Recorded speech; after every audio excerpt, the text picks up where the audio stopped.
Dios les bendiga, gracias por acompañarme a este estudio en 1 Corintios.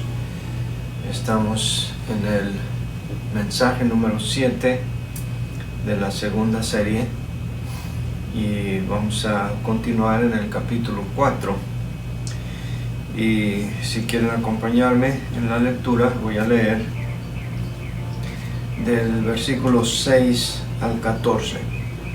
Primera a los Corintios, capítulo 4, versículos 6 al 14, y dice así la palabra del Señor: Pero esto, hermanos, lo he presentado como ejemplo en mí y en Apolos, por amor de vosotros, para que en nosotros aprendáis a no pensar más de lo que está escrito, no sea que por causa de uno os envanezcáis unos contra otros. Porque ¿quién te distingue? ¿O qué tienes que no hayas recibido?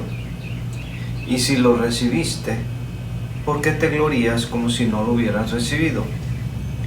Ya estáis saciados, ya estáis ricos, si nosotros reináis. Y ojalá reinaseis para que nosotros reinásemos también juntamente con vosotros. Porque según pienso, Dios nos ha exhibido a nosotros los apóstoles como postreros, como a sentenciados a muerte, pues hemos llegado a ser espectáculo al mundo, a los ángeles y a los hombres. Nosotros somos insensatos por amor de Cristo, mas vosotros prudentes en Cristo. Nosotros débiles, mas vosotros fuertes. Vosotros honorables, mas nosotros despreciados. Hasta esta hora padecemos hambre, tenemos sed, estamos desnudos, somos abofeteados y no tenemos morada fija. Nos fatigamos trabajando con nuestras propias manos, nos maldicen y bendecimos, padecemos persecución y la soportamos, nos difaman y rogamos. Hemos venido a ser hasta ahora como la escoria del mundo, el desecho de todos. No escribo esto para avergonzaros, sino para amonestaros como a hijos míos amados. Oremos. Señor, te ruego que nos ayudes a poder aprender de esta amonestación del apóstol Pablo a sus hijos espirituales. Qué doloroso como padre espiritual debió haber sido para el apóstol Pablo tener que mencionar algunas de las dificultades, pruebas, vicisitudes y sufrimientos que él y que todo siervo fiel del Señor sufren por haber escogido ser instrumentos en las manos de Dios para que otros conozcan a Cristo. Y ahora, Señor, con este corazón abierto, en esta amonestación, ayúdanos, tanto a aquellos que ministramos como a aquellos que son ministrados, para valorar lo que un siervo de Dios tiene que padecer y para crecer en nuestra vida espiritual. Ayúdanos pues, Señor, en nuestro estudio en este día, en el nombre de Cristo. Amén. Esta es una amonestación de Pablo a sus hijos espirituales. Y las amonestaciones son propias de los padres. La reprensión, contrario a la actual manera de pensar de la psicología moderna, de que el castigo, la disciplina, la reprensión solo producen traumas y que no refleja el verdadero amor. Al contrario, la Biblia dice en Proverbios 13:24, el que detiene el castigo a su hijo aborrece, mas el que lo ama desde temprano lo corrige. Así que la amonestación es apropiada por de quién viene, hacia quién es dirigida y con qué motivación es presentada. Y la amonestación aquí es de Pablo a sus hijos espirituales sobre no envanecerse,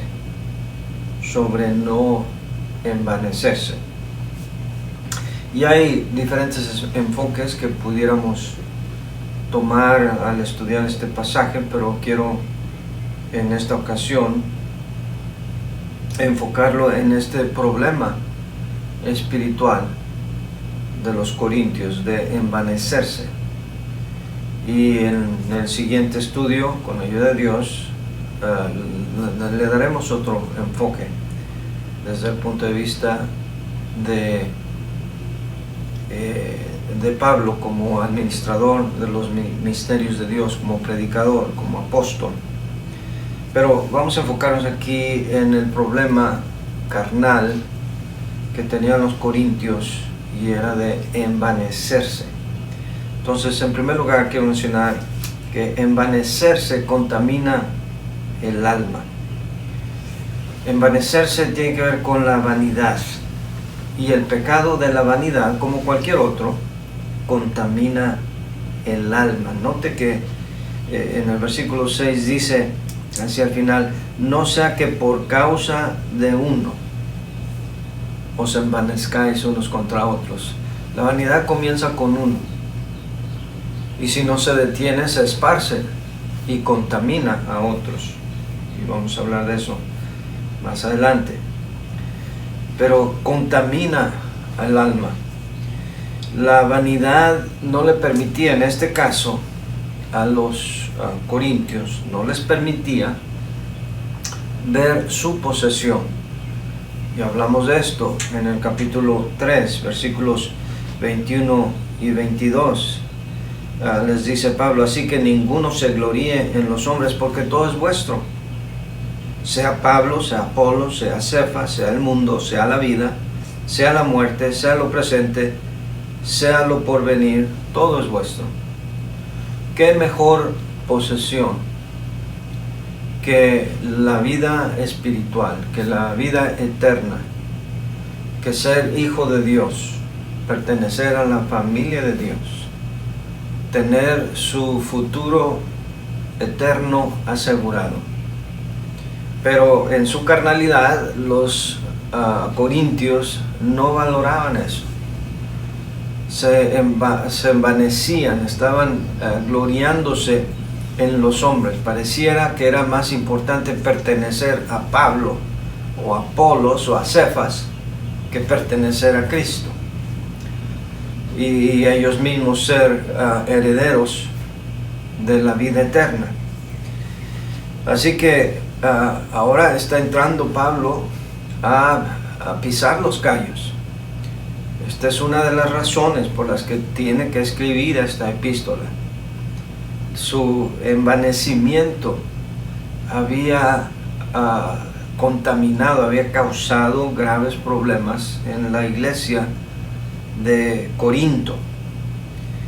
Y esta vanidad en la perspectiva individual no les permitía a ellos disfrutar su vida cristiana y reconocer lo que eran. Y vuelve a repetir aquí en el capítulo 8 de 1 Corintios 4, 7 y 8, porque ¿quién te distingue o qué tienes que no hayas recibido? Y si lo recibiste, ¿por qué te glorías como si no lo hubieras recibido? Entonces este asunto de considerarse parte del grupo elitista, ya sea de Pablo, de Apolos, de Cefas, en vez de ser motivo de orgullo, de gloria, de envanecimiento, era más bien un reflejo de la carnalidad y de no demostrar lo que eran, lo que tenían ya en Cristo. Porque mire, el versículo 8 dice, y ya estáis saciados, ya estáis ricos.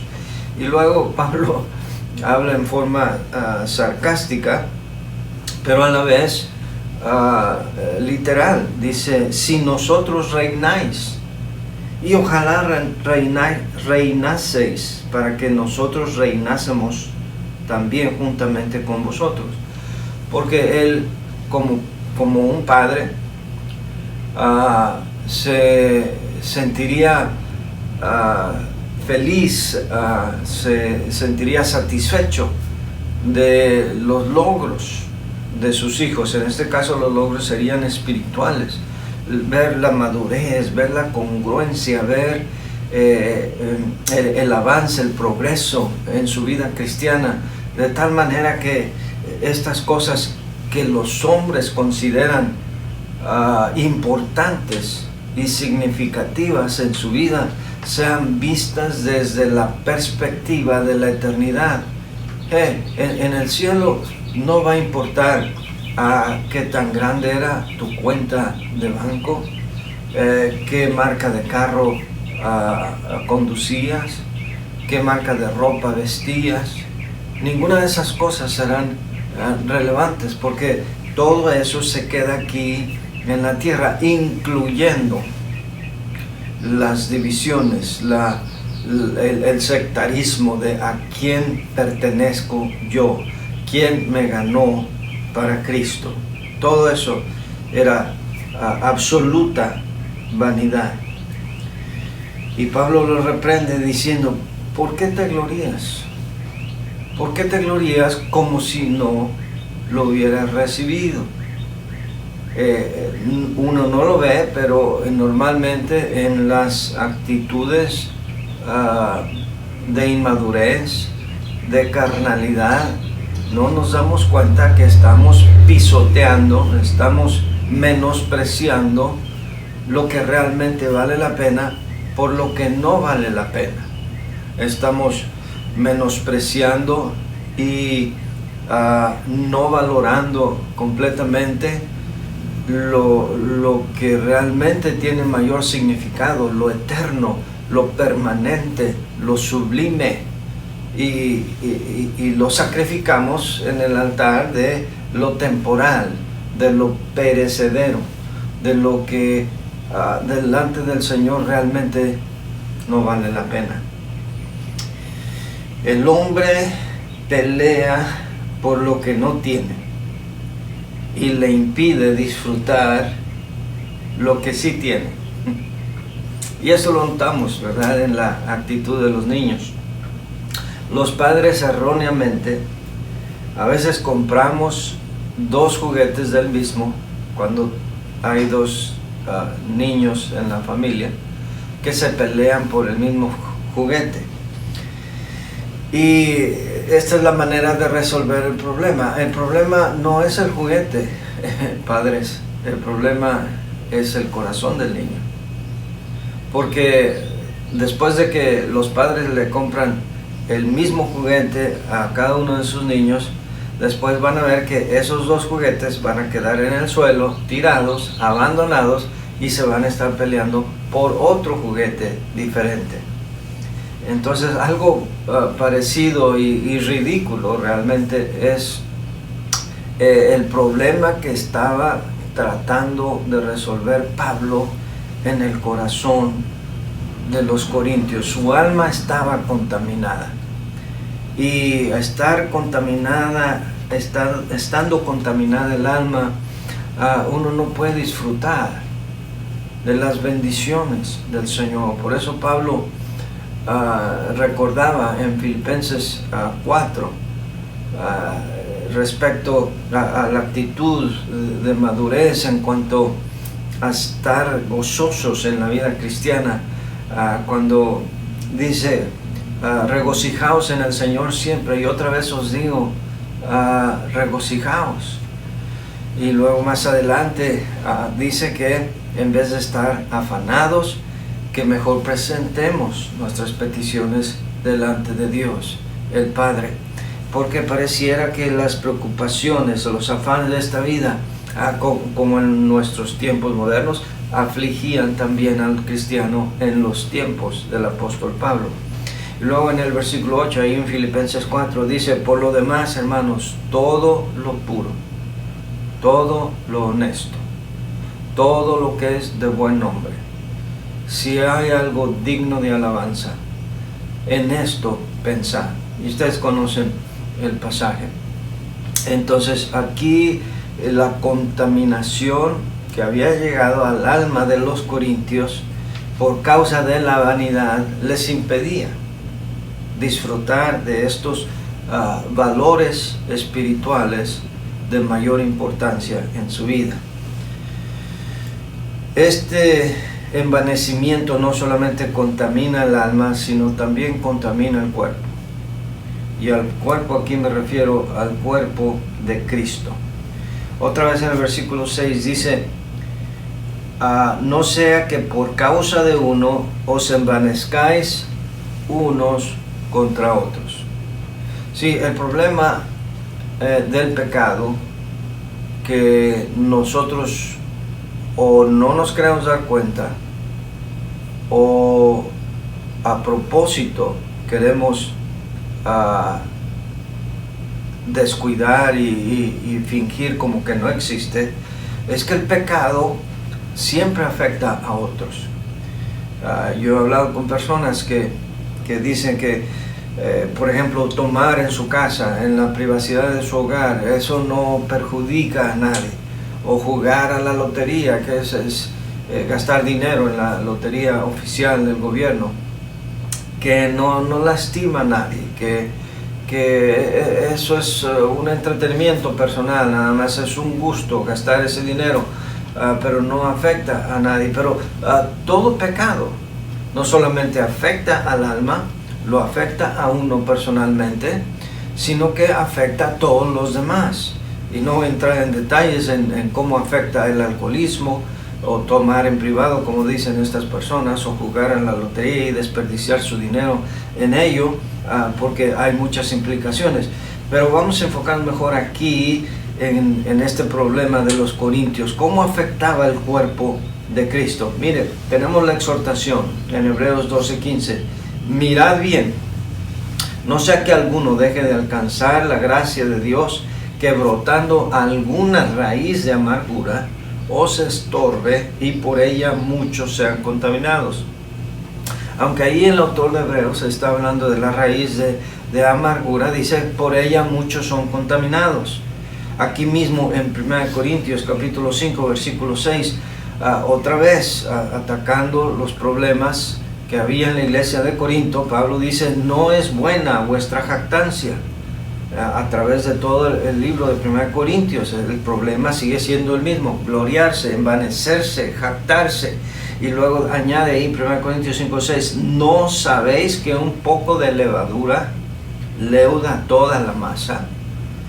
Entonces este problema de envanecerse era un problema tan grave, había afectado tanto a la iglesia de Corinto, que otra vez Pablo estaba planeando ir a hablar personalmente con toda la iglesia por este problema. Es lo que dice versículos 18 y 19 del capítulo 4.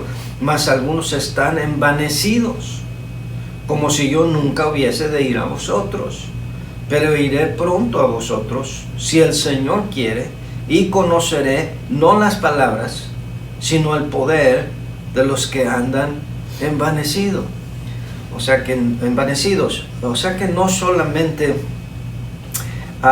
tenían este problema de gloriarse en los hombres, de hacer sus grupos, sino que parloteaban, presumían acerca de eso. Y esto Pablo lo identifica como estar envanecidos, y requería entonces que el padre espiritual, pudiendo aprovechar quizás los recursos, el tiempo para ir a abrir obra en otro lugar, tenía que regresar otra vez a esta iglesia carnal, a esta ciudad, a resolver problemas que ellos ya deberían de haber resuelto, porque como leímos al principio del capítulo 3, debiendo ser ya maestros, todavía eran carnales.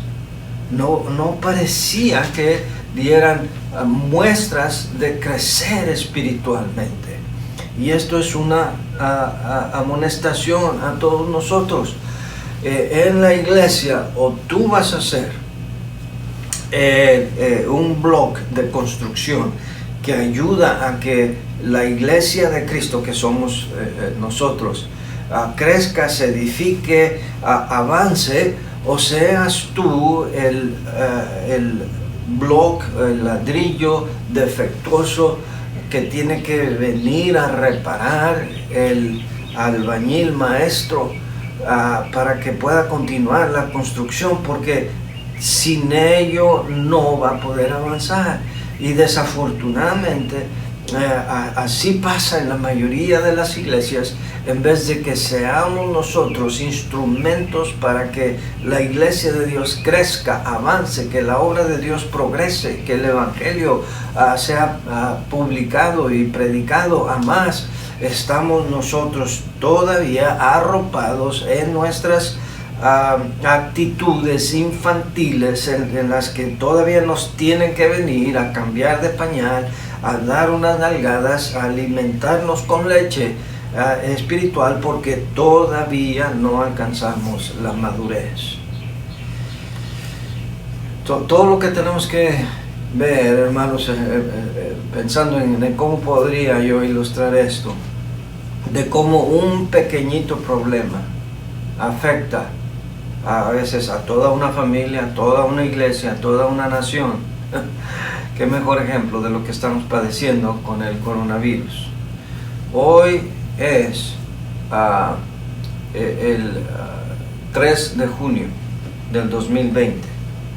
El primer caso de coronavirus se presentó en Wuhan, China, a finales de diciembre del 2019. Bueno, por lo menos se reportó. En enero 9 muere el primer chino en Wuhan, un hombre de 61 años por complicaciones de neumonía con el coronavirus. En febrero empiezan las restricciones de viajar a Estados Unidos viniendo de China. En febrero mueren las primeras personas en las Filipinas, luego en Tailandia, luego el 26 de febrero el primer caso de coronavirus se da en California. En febrero 29 el primer americano muere en el estado de Washington, en los Estados Unidos. Para el 9 de marzo Italia entra a un confinamiento indefinido de todo, se cierra todo, y los casos empiezan a aumentar en forma considerable en España. Hoy, 3 de junio del 2020, la cantidad de personas afectadas ha aumentado a más de 5 millones de personas en el mundo, con más de 375.500 muertes. 375.500 muertes en el mundo. Todo por un pequeño virus, invisible al ojo humano, pero que ha afectado toda la humanidad. Así nuestro pecado, podemos pensar, ¿en qué puede afectar mi pecado particular? Sea el pecado que sea, contamina el alma, contamina el cuerpo de Cristo. Y aquí viene lo mejor, la cura de este envanecimiento. Y aquí la cura es un poco rara, diríamos. La solución, el remedio, parece estar un poco escondido aquí, pero Pablo repite en varias ocasiones acerca de la imitación, imitarlo a él. La primera mención de esta imitación la da en el versículo 6. Pablo dice: pero esto, hermanos, lo he presentado como ejemplo en mí. Ahí está. Yo me pongo como ejemplo, y en Apolos, por amor de vosotros, no para presumir. Y aquí Pablo no está tratando de hacer sentir mal a los corintios, aunque lo necesitaban. Pero por eso el título de mi mensaje es una amonestación de Padre. En el versículo 14 vuelve a decir: no escribo esto para avergonzaros. Eso es contrario al enfoque, a la metodología que a veces los predicadores en tiempos modernos hacemos. Ahora le voy a predicar bien duro a ese hermano para que aprenda. Pablo no tenía esa motivación. Él dice: quiero que vean mi ejemplo.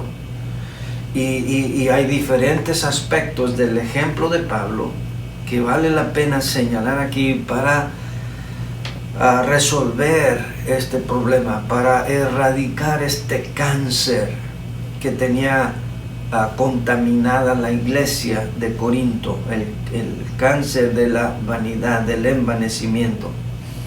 Y la siguiente mención en cuanto a seguir su ejemplo dice en el versículo 16: por tanto os ruego que me imitéis. Y como dije, es un poco sutil la solución, el remedio que da aquí Pablo. ¿A qué se refiere cuando Pablo dice: os ruego que me imitéis? Luego en el versículo 19 menciona también: pero iré pronto a vosotros si el Señor quiere, y conoceré no las palabras, sino el poder de los que andan envanecidos. Porque la actitud, las acciones, el comportamiento tiene más poder que las meras palabras. Y entonces Pablo está enfatizando acerca de todo eso. Entonces, ¿a qué se refería Pablo cuando decía: os ruego que me imitéis? Bueno, ¿de qué otras cosas menciona aquí Pablo? Primero, recuerde que el problema que Pablo está tratando de corregir es el problema de vanagloriarse en los hombres, de envanecerse, de pertenecer a cierto círculo elitista aún dentro de la iglesia. Ya habló de que él se ha puesto como ejemplo, él y Apolos, para no pensar más de lo que está escrito. No deben de transgredir los límites que la palabra de Dios misma pone. Pero aquí está algunas de las cosas que podríamos decir que son la solución para el envanecimiento, como receta que está dando Pablo para resolver este problema. Primero, noten el versículo 9. Pablo dice en el versículo 9: porque según pienso, Dios nos ha exhibido a nosotros los apóstoles como postreros, como sentenciados a muerte, pues hemos llegado a ser espectáculo al mundo, a los ángeles y a los hombres. Y como mencioné en el estudio pasado, los ministros de Dios van a ser juzgados. Han sido puestos en un escaparate y todo el mundo los ve. Pero aprovechando precisamente esta transparencia de la vida y el ministerio de Pablo, Pablo les dice, miren, no hay nada que yo les pueda ocultar, porque nosotros somos espectáculo. Y dije que ahí la palabra es teatrón. Y entonces al introducir en el versículo 9 las cosas que están abiertas y conocidas de todos los hombres y aún de los ángeles, las cosas por las que pasan los verdaderos siervos de Dios, ahora Pablo les dice, estas son las cosas que nosotros los siervos de Dios hemos padecido. Y empieza en el versículo 9, dice, nosotros somos insensatos. Primeramente habla de sufrimientos de honorabilidad. Nosotros somos insensatos, mas vosotros prudentes, haciendo uso de un sarcasmo sano, como dije, no para avergonzar, como dice el versículo 14, sino como una amonestación de Padre. Mas vosotros prudentes, vuelvo al versículo 10, nosotros débiles, mas vosotros fuertes, vosotros honorables, mas nosotros despreciados. Entonces mantenga en mente que Pablo está diciendo imítenme. Pablo está diciendo, os ruego que me imitéis. Y al imitar está mencionando estas cosas, por lo tanto, ¿en qué te debemos imitar, Pablo? En que habiendo padecido estas cosas, Pablo no se quejaba, Pablo las superó, las sufrió con un corazón dispuesto, noble, sufrió la honorabilidad, sufrió carencias materiales. Mira el versículo 11, hasta esta hora padecemos hambre, tenemos sed, estamos desnudos, somos abofeteados y no tenemos morada fija. Y qué bofetada con guante blanco es esta, ¿verdad? Es como si Pablo estuviera diciendo, nosotros hemos dejado quizás en algunos casos nuestra profesión, hemos escogido dar nuestra vida para servir en la obra de Dios. Escasean los alimentos, no somos dueños de una casa, no tenemos la seguridad, la estabilidad económica que todos ustedes tienen, y ustedes son los que se están quejando, ustedes son los que se están vanagloriando de que pertenecen a uno o a otro.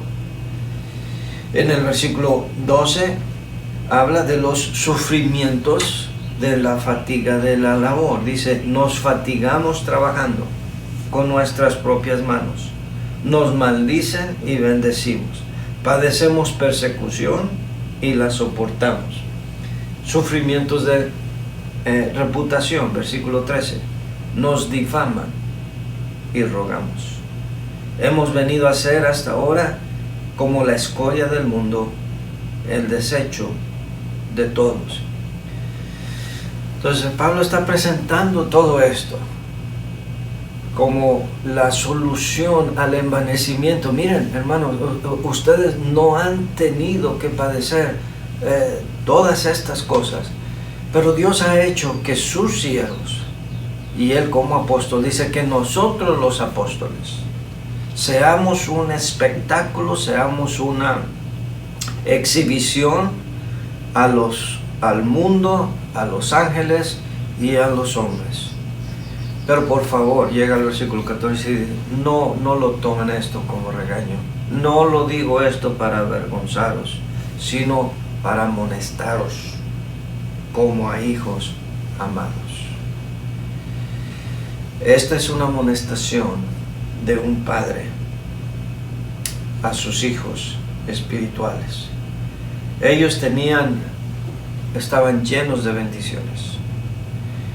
Ellos no veían o habían pasado desapercibido todo el sacrificio, toda la entrega, dedicación y carencias, padecimientos por los que Pablo y otros siervos como él habían pasado, estaban pasando todavía cuando ellos preferían estar involucrados en pleitos caseros, irrelevantes, por cosas tontas realmente, y no supieron la bendición, no reconocían la bendición que tenían el solo hecho de ser hijo de Dios, pertenecer a la familia de Dios.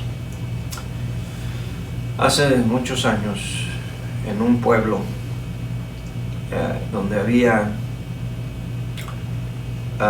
planes de desarrollo, de crecimiento, de resolver los problemas financieros, la junta administrativa de esta ciudad, en el Palacio Municipal, se habían convocado un grupo de comerciantes, hombres de negocios, y las autoridades civiles del gobierno para hablar de alguna estrategia de cómo mejorar la economía de esta pequeña ciudad. Mientras discutían allí, hablaban, participaban, había un hombre que quería intervenir. El nombre de este señor era nada más, nada menos que John D. Rockefeller, el hombre más rico del mundo en aquel tiempo, un exitoso hombre de negocios. Pero cada vez que Rockefeller quería participar, lo callaban, como no lo conocían, no tomaban en cuenta sus participaciones. Después de varios intentos de querer opinar y lo callaban, él calladamente agarró sus cosas y se fue de la reunión. Más tarde llega un hombre también de negocios que lo había invitado a Rockefeller para que compartiera su habilidad, su experiencia en los negocios y que les ayudara a salir del bache económico en el que estaba hundida la ciudad. Y cuando este hombre llega y pregunta, no ha llegado Rockefeller, él llegó tarde, y le dijeron todos, no hemos visto a Rockefeller, hasta que uno de ellos reacciona y piensa, dice, aquí estaba un hombre que estaba opinando y dando sus puntos de vista, pero no le hicimos caso, y al fin se fue calladamente. Y aquel hombre dijo, ese era Rockefeller, y yo lo había invitado para que nos ayudara en resolver nuestros problemas. Pero Rockefeller se fue. Rockefeller estuvo en medio de ellos y ellos no lo supieron. Parece que así va a ser, o así es, de hecho, en la vida de muchos cristianos, en la vida de muchas iglesias, en donde estamos tan ocupados en resolver nuestros propios problemas, que no nos damos cuenta que el que está allí anhelando resolver nuestros problemas es el Señor Jesucristo, y no nos damos cuenta. Eso es, en mi opinión, lo que Pablo está haciéndoles ver a los corintios cuando les dice, sobre todo en los versículos 7 y 8, porque ¿quién te distingue?